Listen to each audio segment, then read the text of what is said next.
Mastering trading psychology in just minutes a day doesn't sound possible. In today's episode, I'm going to share with you tactics that can help make the impossible possible. Welcome to today's Morning Coffee with Mike. Since we are talking about mastering trading psychology, finding Zen, what better cup to use for Morning Coffee with Mike than this marshmallow cup for the coffee right now? It's actually feels like a long time since I've seen you guys. It's had a couple of days off here. Welcome back to the show. It's good to see everyone.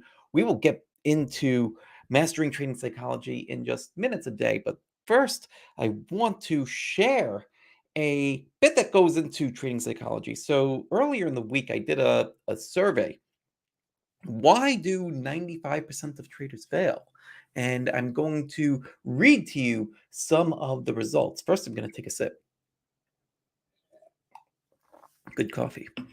Anyhow, why do 95% of traders fail? The most common answers were lacking discipline, lacking plans, uh, don't think that trading is something that they could even do or do well.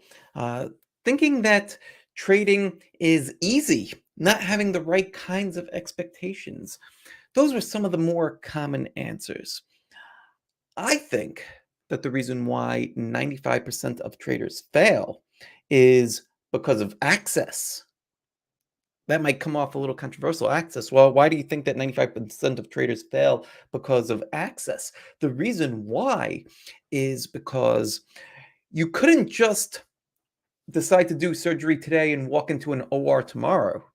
There's access. You need to go to school. You need mentorship. You need years of these things. But when it comes to trading, anybody could just open up an account today and start trading a minute later. That's the reason why 95% of traders fail. And I would even go further to say that it's probably closer to 99% given those no barriers to entry. So, back to the main topic, mastering trading psychology in minutes a day. We need to talk about why people don't master psychology. Right? There's some barriers that are preventing you from learning more about psychology. Here's some of the common ones. The common ones are time constraints. You don't have time to master psychology. We're going to talk about how you could do it in just minutes a day. The next one, lack of awareness.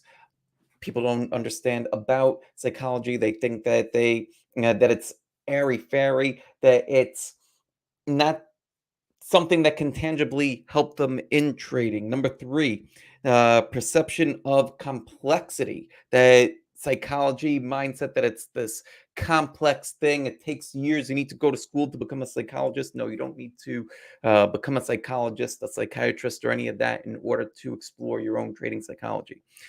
Next, an overemphasis on technical analysis. This kind of goes into the uh, first part where we were talking about that there's a lack of awareness, airy fairy kind of stuff, but that I just need to focus on technical analysis. I need to focus on market analysis. Those are the things that are going to produce results, and psychology isn't important. Number five, there's a lot more. I'll give you five here, but five is skepticism about the relevance, and again, that goes into the market analysis is what's going to make me money. Why the heck do I need to spend time learning about trading psychology or beliefs? Here's what trading psychology, here's what mindset will allow you to do. Number one, it allows you to follow your process. Follow your process. The reason why it allows you to follow the process is because you have a much better understanding of the inner workings and beliefs of not just the process itself, but also the things that will that could limit you from following the process.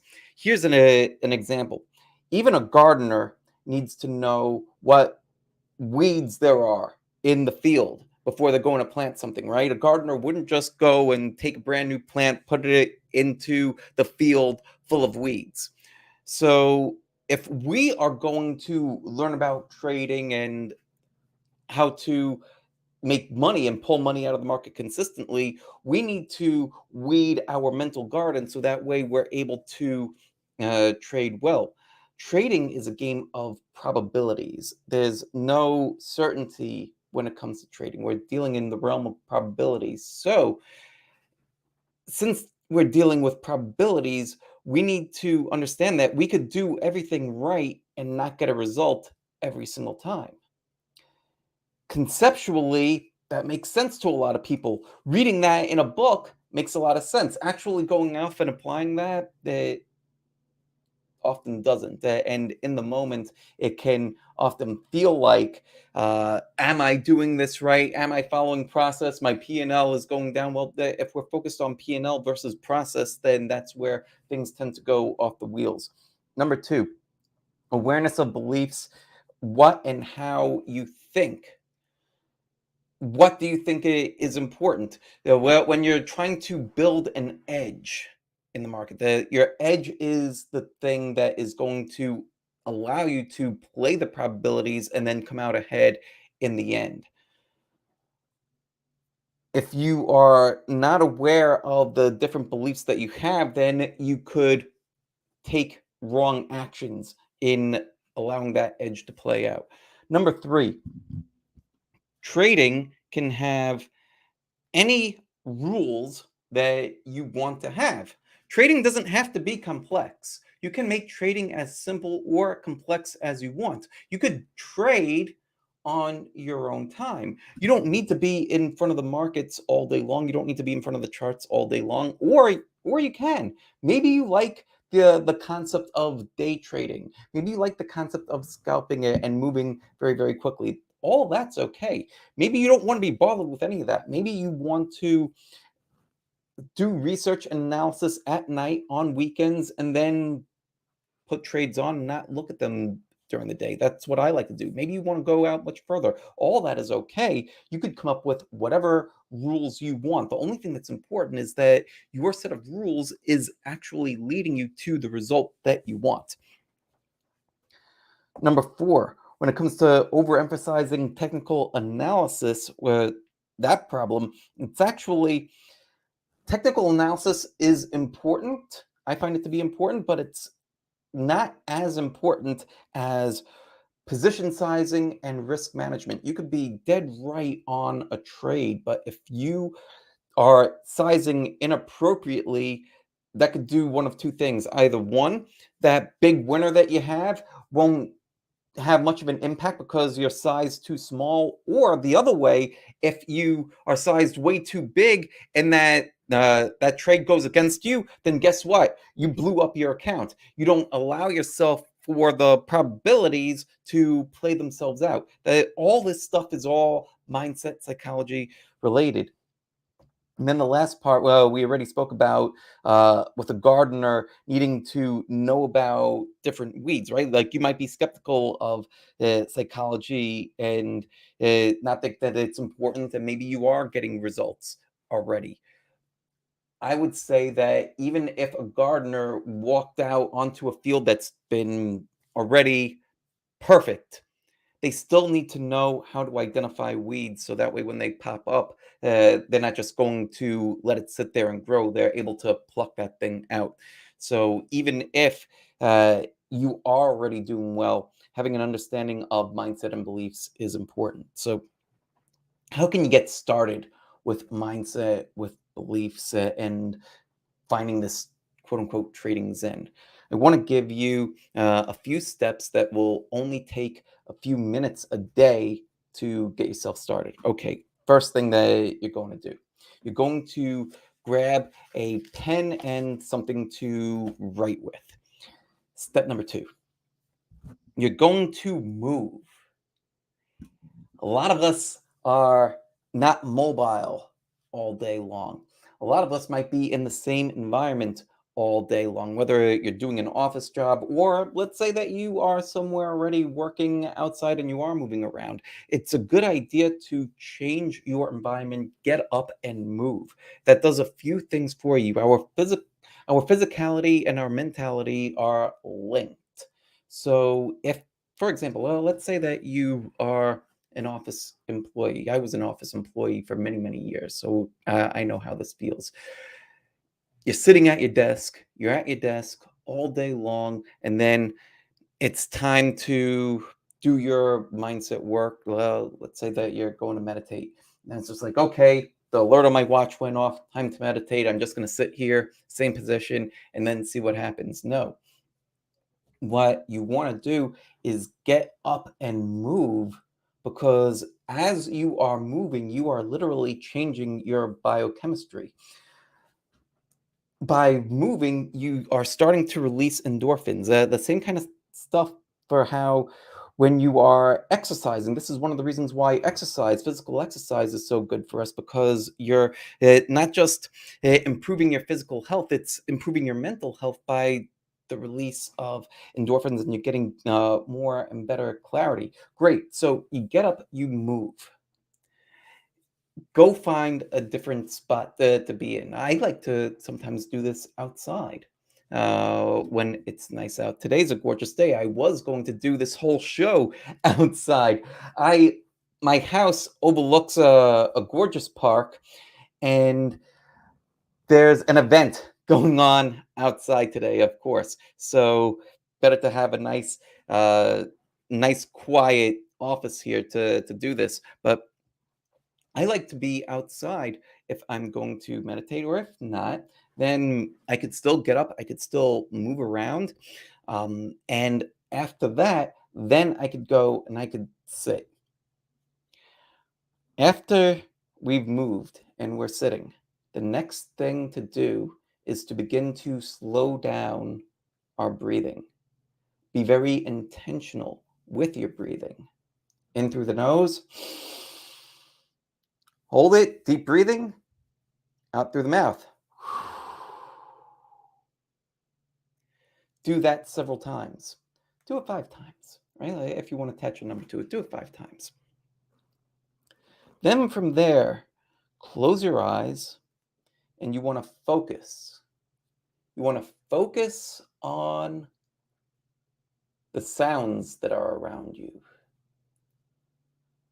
You want to focus on your feet on the floor, your physicality, your feet on the floor, your butt in the chair, your hands in your lap. And you're getting in tune in doing this with your other senses. And then from there, you're allowing your breathing to go back to normal. And then you're going to watch the thoughts that pop into your head. Just watching them.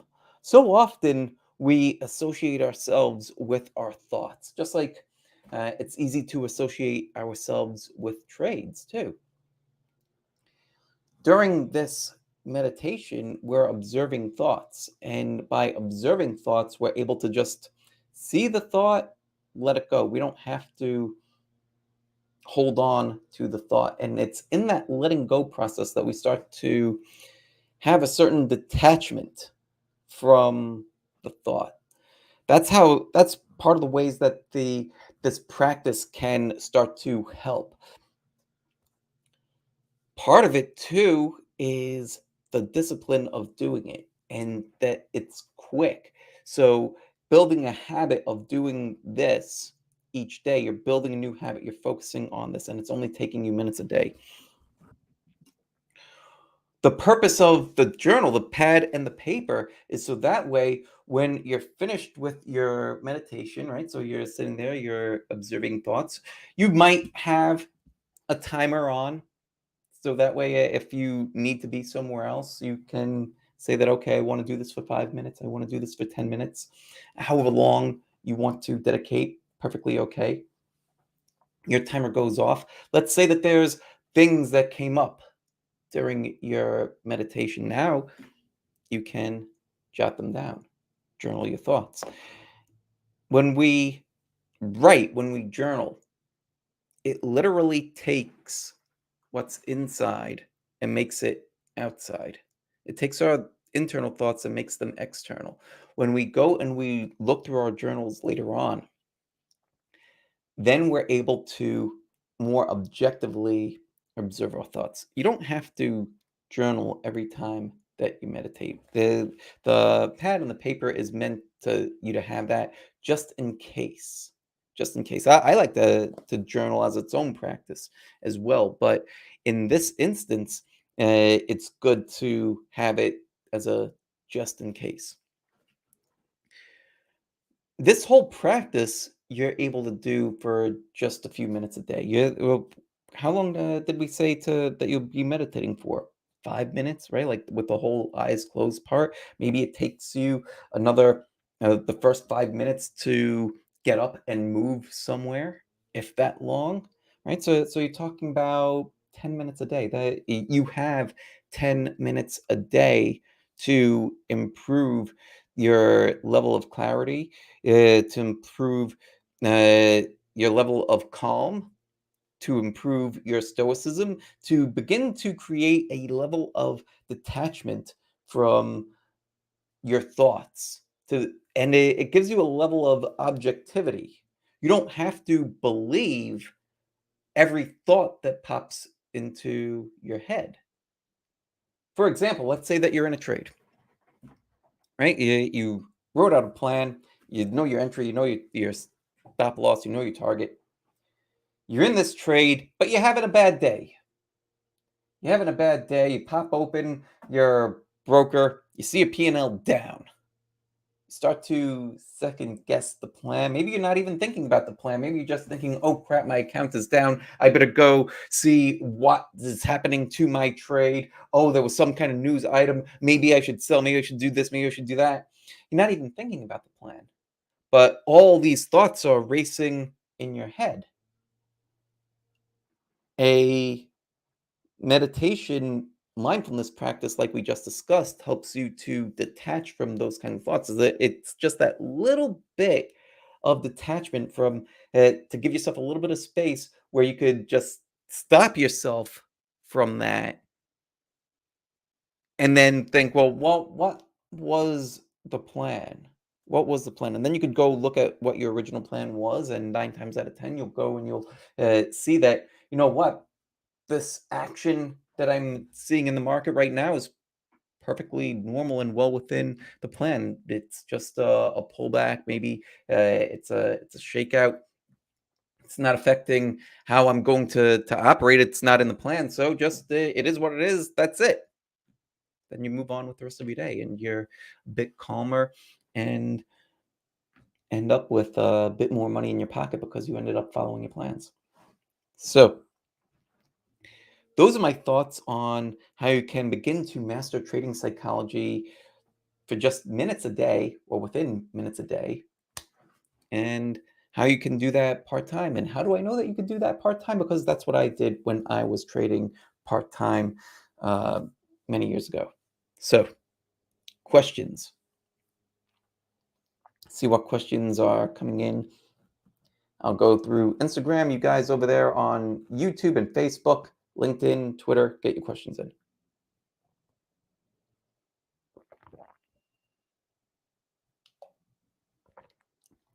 Chicky and B, longtime follower, welcome. What did you think about this episode? Type into the chat. Hello from Chile. Hello from India. Welcome everybody. It's great to see you all. Really enjoying this new time at 11:30 a.m. Eastern. Let me know what time it is in your part of the world. Curious to hear.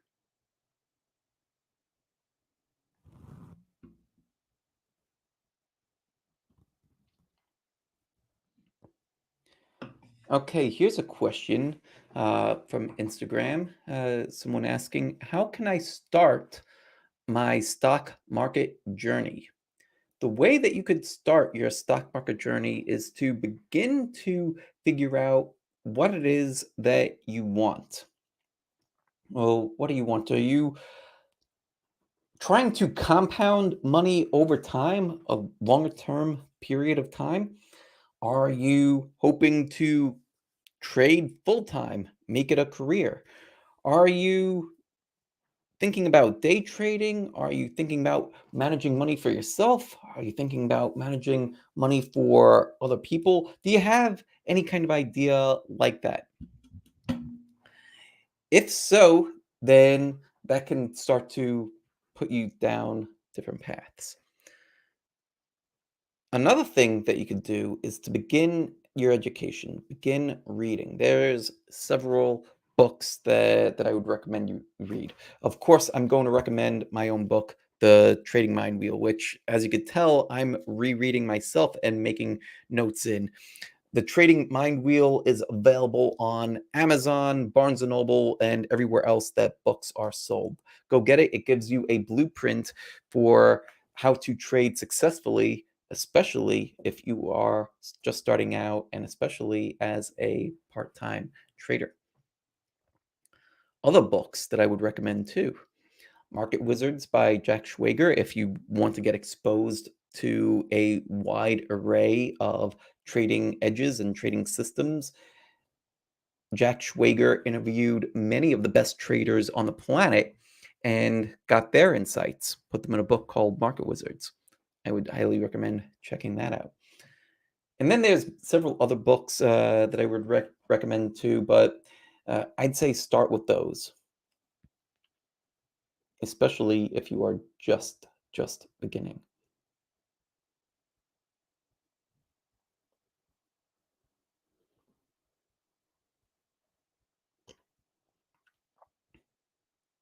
I will be here for the next episode. When is that? So the episodes are going to be on Mondays, Tuesdays, and Fridays from now on. Mondays, Tuesdays, and Fridays at 11:30 a.m. Eastern Standard Time. So convert that to where you are, and I look forward to seeing you there.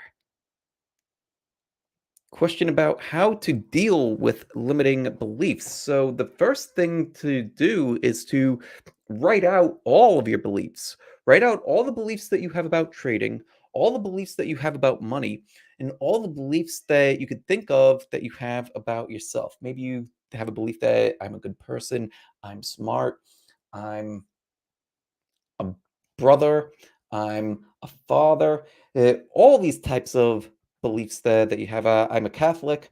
Uh, I enjoy praying and getting closer to God. All these things are examples of beliefs that I have about myself. Write down beliefs that you have about yourself. We literally have hundreds of beliefs. Take time, write out what your beliefs are because it's difficult to identify what's a limiting belief versus what isn't if we haven't taken full inventory of our beliefs.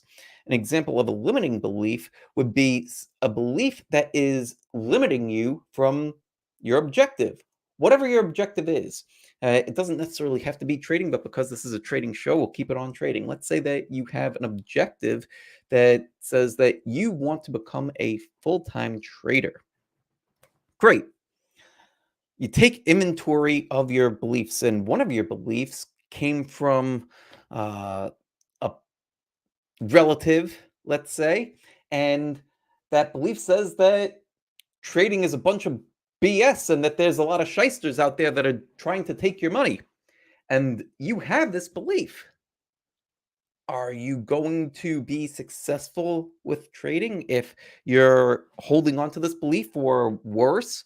You don't even know that you have this belief? Then that would be an example of a limiting belief. A limiting belief is not necessarily a good thing or a bad thing. It's in relative to your objective, whatever your goal is. If your goal is to be a trader and you have a belief that says that trading doesn't work, that trading is a waste of time, a waste of money, then those are things that would be limiting you from being a great trader.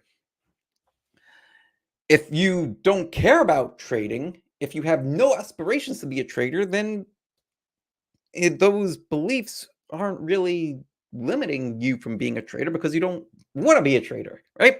Hopefully that makes sense. Here's another question from Instagram. Side hustle 1900. I exit my trades too early most of the time, and I'm hasty to jump into trades. It sounds like what you might need is a clearer mechanism on how to identify a A plus trade versus one that's just kind of so so. Here's what I would do if I'm in your shoes. I would want to have a clear definition of what my setup is. How long, what does the setup look like? The characteristics of it. How long is it? How many bars? What's the depth of the setup? Well, what other indicators am I looking at? What direction do those need to be in? What market types do I find this in?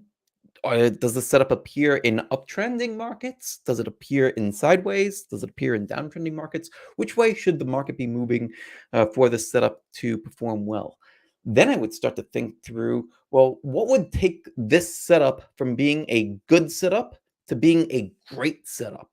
And to find models of the great ones that I could then take a look at the setup that I'm currently looking at and compare it to several different models. Does it look anything like the models that I have that have been great ones? No? Then move on to the next trade. I think that might be about all the time that we have. Let's see if there's any last minute questions.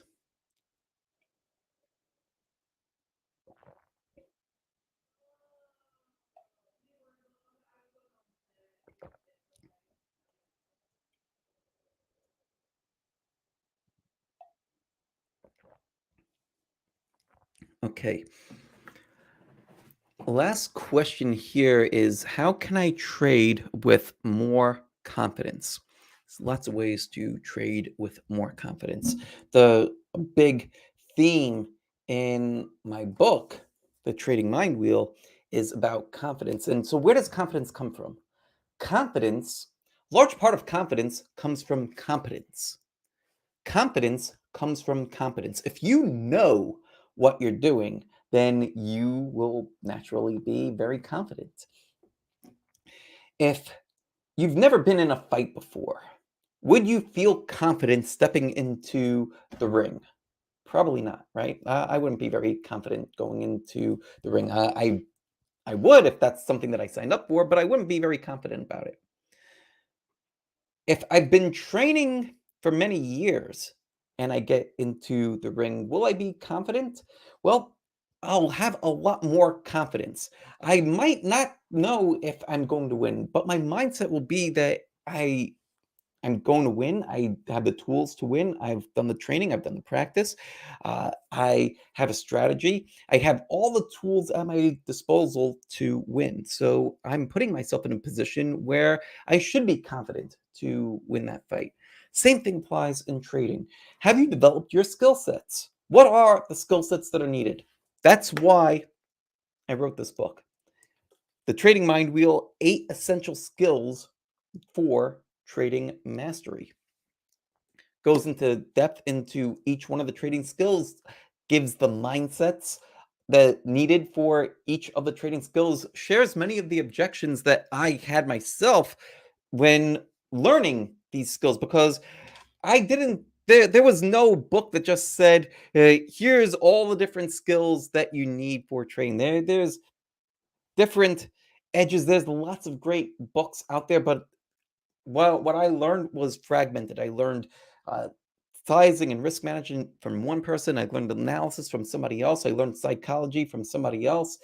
And so I wanted to put something in one neat little package that it took me years and years and years to accumulate. So you need each of these 8 skills.